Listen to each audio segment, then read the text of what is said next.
So we had started talking about a very, very important concept in history, and that is the idea that historians, with notable exceptions, and sometimes there are notable exceptions, but with notable exceptions, historians rarely disagree on the facts. Um, Rather, they disagree on the interpretation of those facts. And this is critical in understanding why Dr. Klein hates beyond hates that awful quote, "the facts speak for themselves." No, facts do not talk. You give the facts a voice by the way in which you interpret the facts. And we see that in the Robin Hood dilemma, right? As I may have pointed out in class, the story doesn't change, right? But yet we can have very different opinions as to who each of us believe behaved the least ethically of those four characters in the story, right? So I've already started discussing with you um, uh, another pet peeve of mine, that idea of statistics never lying, right? I've already in class I've already started talking to you about um, the way liberal, conservative, and revisionist historians view the world, right? And the idea that, hey, they are going to agree on the facts but disagree on evidence, right? Um, on their interpretation, excuse me. But you may have noted that I started out the class um, by um, by showing you this particular artwork, and the artwork I'd like you to write it down is Flag by Jasper Johns, painted in 1955. Um, and we are going to spend this entire lesson discussing this particular artwork and how it reinforces that concept. And so you'll see here, and I have no idea why I cannot minimize my screen. As you can tell, class, I am still learning about this. Okay, let's end the show and then see where this went. Okay, okay. So let's try to figure this out. There we go, and there we go.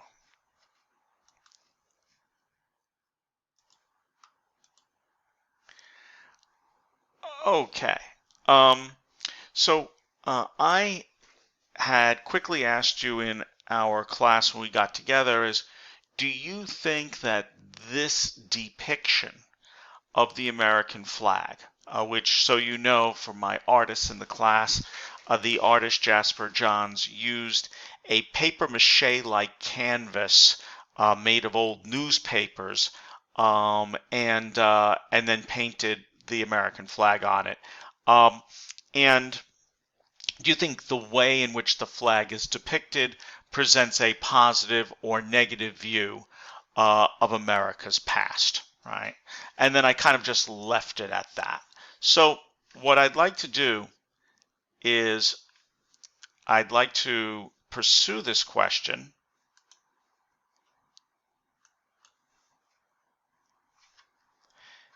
If I can figure out how to use my own technology. I know it's here somewhere. And there we go. And let's see, here we go. And let's figure out why my recording area is not working right. There we go. And let's see if I can figure this out, which maybe I cannot figure out. So here's our incredibly important historical concept. Using art to show that agreement on the facts does not necessarily mean agreement on interpretation.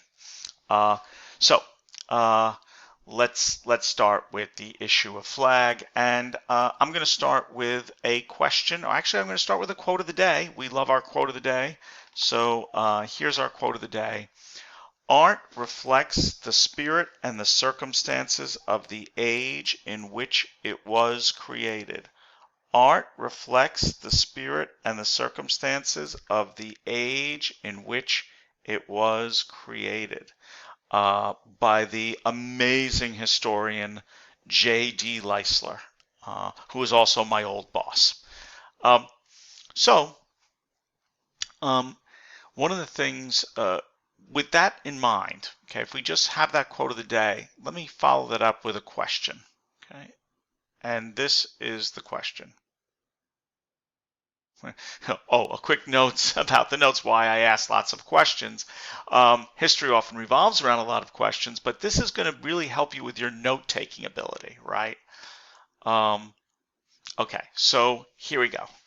Let's teach how to be a little bit smart on art. Oftentimes people who like to go to art museums or say they like to go to art museums, if you've been to an art museum, oftentimes you'll see a bunch of snobby people who will look at a piece of artwork and they'll say, oh, look at Rembrandt's use of color and shadow and light in this. Isn't that amazing?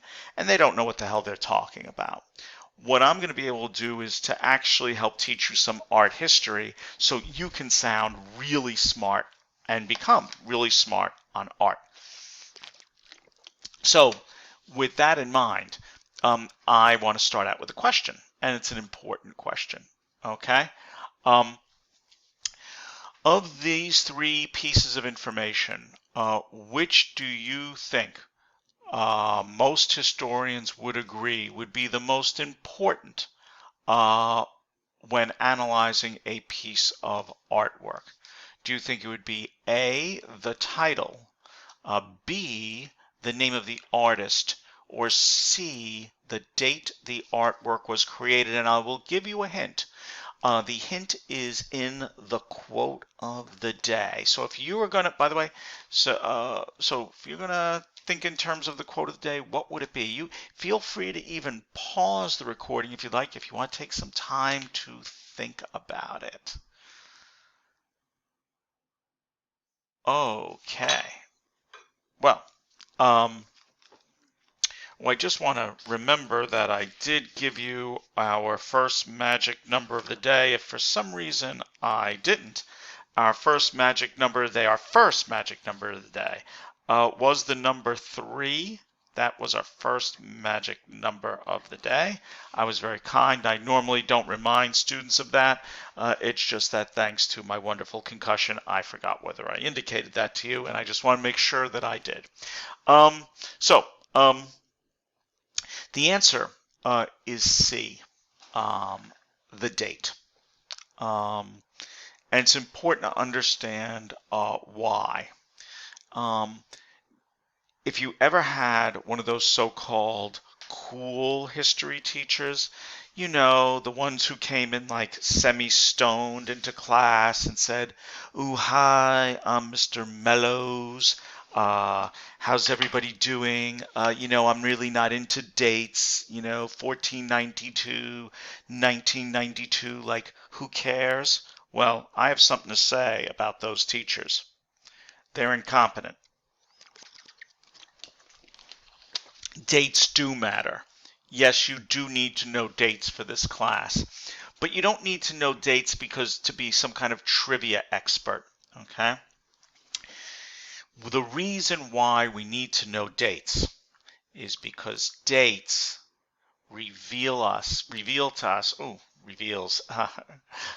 it should be, it's either reveals to us or tells us the three most important words in the study of history. You could just omit the word reveals here. And I'm going to give you the first word that's the most important. And that is the word context. And I want you to come up with the other two words. Context and what else? See, I'm too nice of a history professor. It's sort of a trick question. The answer is context context, and context. Um, it's kind of like for people involved in selling real estate. The three most important words in real estate are location, location, location. Don't lose your voice, Klein. The same is true in history with the importance of context. And it's important to understand what we mean um, by the term context. Context, indeed, is, so you know, a reference to what J.D. Leisler said in the quote of the day. Context refers to the spirit and the circumstances that surrounded a particular age or period. So in other words, if we kind of know what was going on in the period or surrounding the event, it will often give the event its meaning. Okay? So I often would tell my classes in person, I would say to them, I said, a couple of years ago, I got pulled over for speeding, and I had to pay a fine. I didn't want to be late to Klein time. It was my first offense, so I was charged like $150 or $180, and my students said that I got off easy, but that happened to me, and so then I said, you know what? I told the class what happened to my friends Pete and Ruth. Um, they were doing, get this, gang, 95 miles an hour on the Cross Bronx Expressway. Yeah. And the Cross Bronx is a 50-mile-an-hour zone. And so I asked my students, what do you think the fine was and how many points off their license? And students came up with a variety of answers, but none of them raised the very important question, which was, what was the context of the situation? Because if you knew the context of what was actually going on when they got pulled over, then you would have known exactly what the result was. And so Pete and Ruth were driving 95 miles an hour because Ruth was in labor, about to give birth to her first child. And Pete was racing her to the hospital. And so they did not get any fine, any speeding ticket of any kind. In fact, they got a police escort to the hospital where their little baby boy was born happy and healthy. In fact, he was born literally 10 minutes after Ruth was checked into the hospital. So, boom, just in time. So context does matter. And so I think what we need to understand is we need to take a look at the date of the painting flag, which is 1955. And we need to understand some context is understand why Johns painted what he painted and how it could help us understand some stuff. So I want to just I'm going to keep it like simple for a second. I want to go back to flag. So usually my math majors say something right away that illustrates the importance of context. If you look very closely, there is something that is unusual compared to the flag that might be waving in your household. And that is that unlike today's flag, which has 50 stars based on the 50 states, this flag only has 48 stars. And Jasper Johns didn't get anything wrong when he painted this in 1955. The United States only had 48 states. Alaska and Hawaii had not yet been admitted to the Union. And that's a very simple way to understand the importance of context, but actually there's some far more important things that we need to understand. So let's talk about what America was like in the 1950s. The most important context to understand what that painting that I showed you is the Cold War between the United States and the Soviet Union. The Soviet Union, which is now basically the Russian Empire under Vladimir Putin. It's nicknamed the Russian Confederation, but it's more or less an empire. Now, there are several things. I'm going to make the assumption that you do not know what the Cold War was. In fact, I'm going to assume that you do not know anything about the Cold War, and maybe you don't even know what we mean by the term a Cold War. So I'm going to start with the very basics, okay? And that is what is a Cold War, just in general, and then we'll talk about what we mean by the Cold War between the United States and the Soviet Union. But just knowing what a Cold War is really going to help us out, okay? So a Cold War is any heightened state of tension or hostility between two or more parties, any heightened state of tension or hostility between two or more parties, and this is the key point, without direct violent conflict. Without direct violent conflict.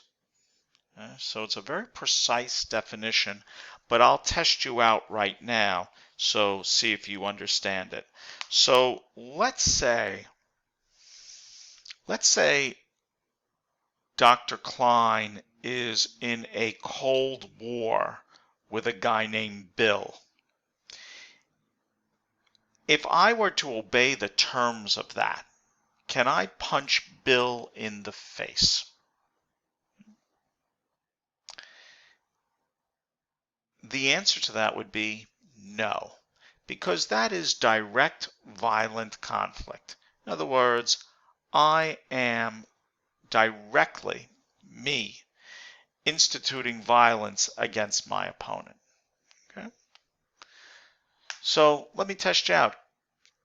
Could I spread nasty rumors about Bill so that he'll look really, really bad in front of everybody? The answer is yes. And so you know, in the Cold War between the United States and the communist Soviet Union, that's exactly what both sides try to do against one another. That was one of the tactics of the Cold War, and there are many, as we will see. When governments decide to spread nasty information or nasty gossip about another country or an opposing government, that is called propaganda. Okay? And by the way, sometimes propaganda can be accurate. It's just basically using communication to benefit your own country at the expense of another country, right? Especially one that you're having a Cold War with. And the United States and the Soviet Union did that all the time. Okay? So let me ask you this. My Cold War with Bill, could I spy on Bill? You know, maybe read his diary, find out what he's up to. Maybe then I could spread some nasty rumor about him. Can I do that and still it would be a Cold War? The answer is absolutely. And of course, as you may know or may not know, the United States and Soviet Union expanded their intelligence networks and their spying networks. The Soviets had the KGB. The U.S. had and has the CIA. And in fact, so you know, the Soviets were able to get Americans to actually spy and sometimes give military secrets to the Soviet Union. Like, for example, there was this nice couple, the Rosenbergs. They lived in the Bronx off of Eastchester Road. And the husband, Julius Rosenberg, he gave the Soviets the secrets to the atomic bomb.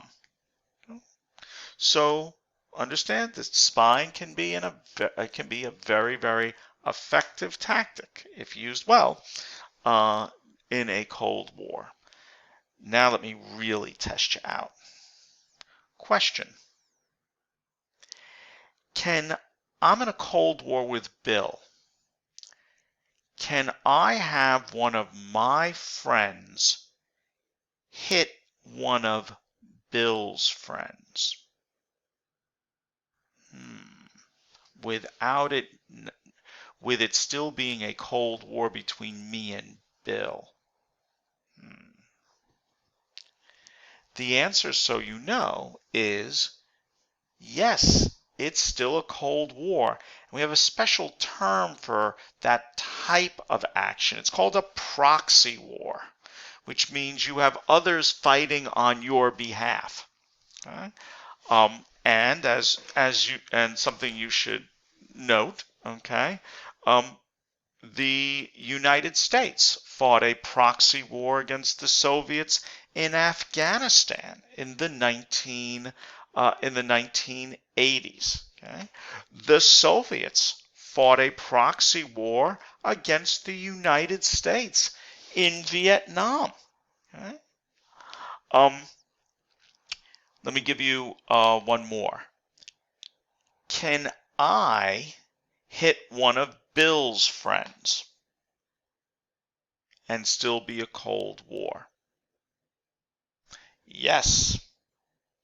This is an offshoot of a proxy war, but yes, I can. You see, the key is no direct armed conflict. And likewise, by the way, I can have one of my friends hit Bill. Okay? No problem at all. Okay? So as you can see right away, there is a lot that one can do to fight a Cold War. In fact, you can also actually win a Cold War. So you must be wondering, gee, Dr. Klein, why was there a Cold War between the United States and the Soviet Union, but not an actual hot war where there was direct violent conflict between the United States and the Soviet Union? In other words, why didn't the U.S. Army and the U.S. Army and the Soviet armies fight each other, for example, in Europe from the period of 1945, really 1946, when World War II, had come to an end in 1945, all the way through the end of the Cold War with the Soviet Union, which happens when communism collapses in 1991. And oftentimes the answer is the same answer as to why you have a Cold War with somebody, but it's not a hot war. And that is the consequences of engaging in a direct violent conflict might be so great that you can't do that, right? Because, for example, you might not want to hit your enemy Bill in the face, because if you do, you might go to jail. But spreading a nasty rumor about Bill, that you can get away with and still gain an advantage. See? So, if we understand all of this, then we see something that's very important. That between 1945 and basically 1990, for roughly the second half of the 20th century, much of American life was defined by this international conflict between the United States and its chief superpower rival, the one that had many nuclear weapons like us, the Soviet Union. And in fact, that's one of the major reasons why we don't have a direct violent conflict with the Soviet Union, because of the fear that it would trigger a nuclear war. And if that happens, we all die. Okay? So we can actually see this reflected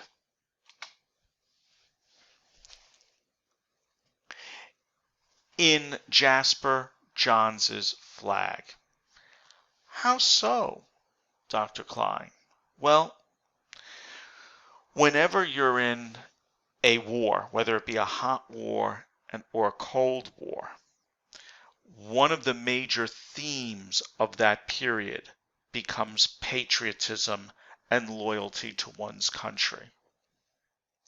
And the Cold War put patriotism on steroids. And one of the reasons why was because of something that I had raised earlier.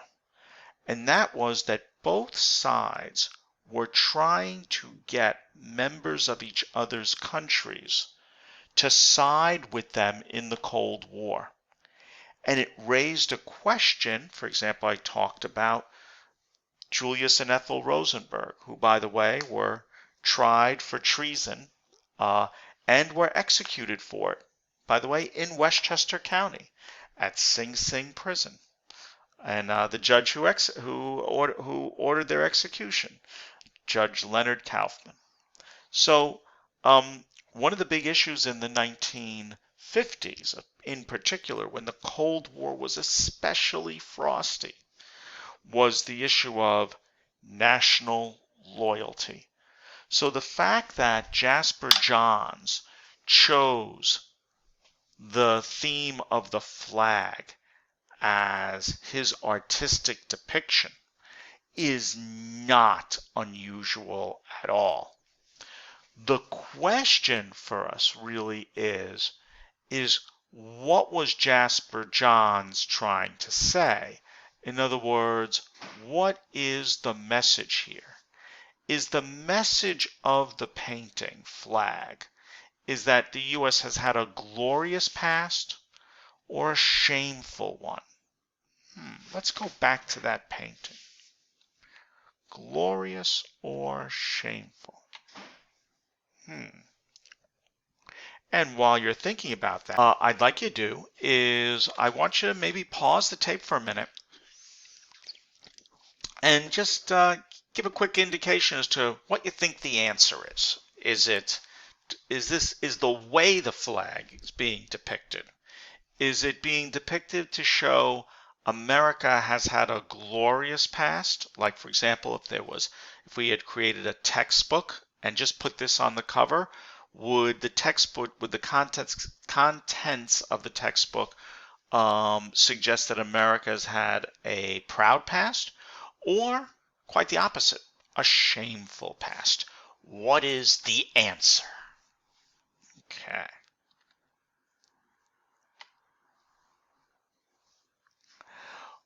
Well, let's figure out which one it is. So, what is the answer?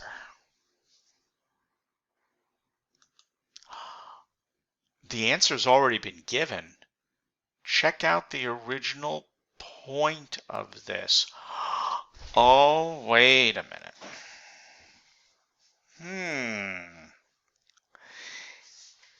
If you answered, it depends what one's point of view is, then you would be correct. Remember the idea of why I'm doing this example as a whole, and that is to show you we can look at the exact same set of facts, in this case, the exact same piece of artwork, but reach very different conclusions, right? Because if you take a look at the artwork, we can take a look at this artwork and say, just using what we see in the artwork itself, we can conclude that America's had a glorious past. Why? Well, even though the flag is kind of a little worn and crusty, it's still intact. Okay? Right? It's kind of like the national anthem, right? And the rocket's red glare, the bombs bursting in air, gave proof through the night that our flag, our nation, was still there, that we still remained united, that we've been through a lot. Sure, we've taken our shots, but we have emerged united. Okay? This is a great positive statement. But on the other hand, you can look at this artwork and you could say quite the opposite, that this artwork shows that America has had a shameful past, a tarnished past, because the flag is not pristine and clean. It looks dirty. Maybe the United States has had what we call skeletons in the closet, shameful moments that it hasn't disclosed to the world. Maybe you have some skeletons in the closet. Maybe some of you have a whole damn cemetery in your closet. Okay? So what I want you to see is that we can interpret this in very different ways. In fact, liberal, conservative, and revisionist historians could all look at this same artwork and interpret it in a way that is favorable to them. And that's really important to understand because it can reflect all three views. Right? So I'm sure you're probably wondering, okay, Dr. Klein, given all of that, and of course, what we need to know, perhaps some more information. You know, what would you also like to know? What questions would you have of me? And when I teach this face-to-face in my classes, usually I get this question. So, which point of view was Jasper Johns trying to promote? And you might be wondering, ooh, Dr. Klein, did you ever meet Jasper Johns? Like, did you ever ask him? And my answer is unfortunately no. I never had the privilege of asking him, but J.D. Leisler, the author of the quote of the day, my former boss, years ago, met Jasper Johns and asked him, was his depiction of the flag meant to show that America has had a glorious or shameful past? And Jasper Johns, who was a very smart businessman who realized that it's that question that helped that artwork auction for millions and millions of dollars, making him a very wealthy individual, didn't answer the question and instead said to my boss, J.D. Leisler, what do you think? And not surprisingly, the second question after I tell students that Jasper Johns made millions of dollars on this is, did Jasper Johns do any subsequent art which utilized the American flag? And the answer is absolutely. It's just like a hit movie. You always do a sequel. Think of Sylvester Stallone and Rocky. And Jasper Johns is going to do many different depictions of flag. Here's one that he does later in 1973, and as we learn, dates do matter, and this is called Flags. Okay.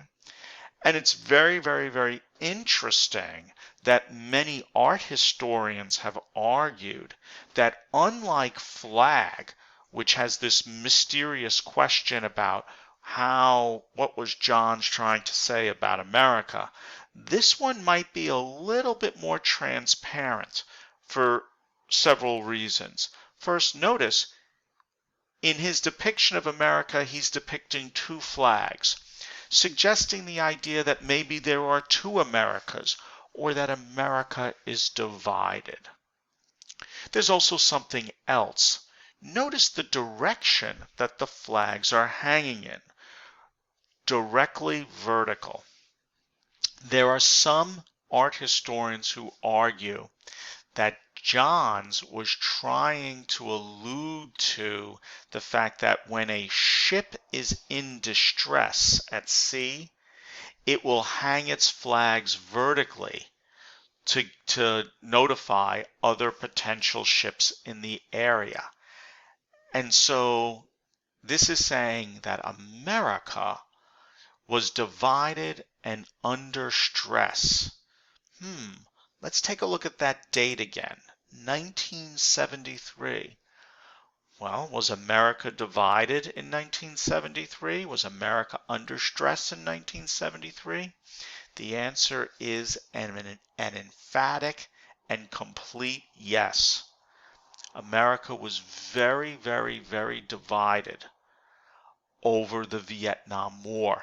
In fact, the war would be coming to an end, but the effects of it in 1975, but the effects of it had essentially divided the country, as we'll learn along generational lines.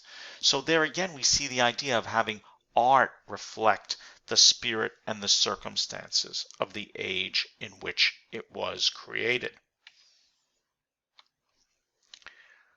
So with this understanding of a very important concept, that even art can be interpreted, historic art can be interpreted in multiple ways, right? That the facts don't speak for themselves. It raises some interesting personal insight questions that I want you to write down. So here's the question. One, here are the questions I have. I have two. I provided a brief definition and introduction of some of the tactics used in the Cold War between the U.S.